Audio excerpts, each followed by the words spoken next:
आओ थांबा थांबा थांबा. अहो हे राहुलच आहे ना? हो यार, राहुलच दिसतोय. मग इथं काय करतोय ह्यो?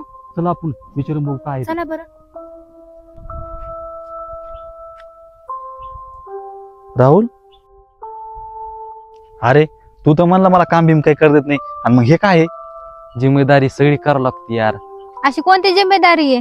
काही दिवसापूर्वी पप्पा काम करून घरी आलते ना, आणि माझी नजर त्यांच्यावर गेली, तर त्यांचे पाय सुटले होते. आणि माहितीये का, तर मी त्या टायमाला आईला पंख्याखाली मी भांडत होतो, काऊन की पप्पानं माझ्यासाठी केलं तरी काय. मग काय झालं? माझं हे ऐकून आईच्या डोळ्यामध्ये पाणी आलंय. ती बोलली माझ्यासमोर तर बोला, पण पप्पा समोर नको बोलू, कारण ती गोष्ट त्यांना सहन नाही होणार. ज्यावेळेस पप्पाच्या पायाकडे माझी नजर पडली ना भैया, ज्यावेळेस आईच्या डोळ्यातून पाणी आलं का, त्यावेळेस मला कळलं आई वडील देवासारखे असतात. आई वडील अंधार जरी असले ना, आणि माझ्यासाठी उजेडे, त्यासाठी मला बोलले बी आणि मारलं बी. त्या गोष्टीच्या रागाच्या भरामध्ये मी ते बोललो. माझं आयुष्य चांगलं बनवण्यासाठी पप्पा खुद स्वतःचं आयुष्य विसरून गेले. मी आतापर्यंत माझ्या जिंदगीपासून मी लांब जात होतो.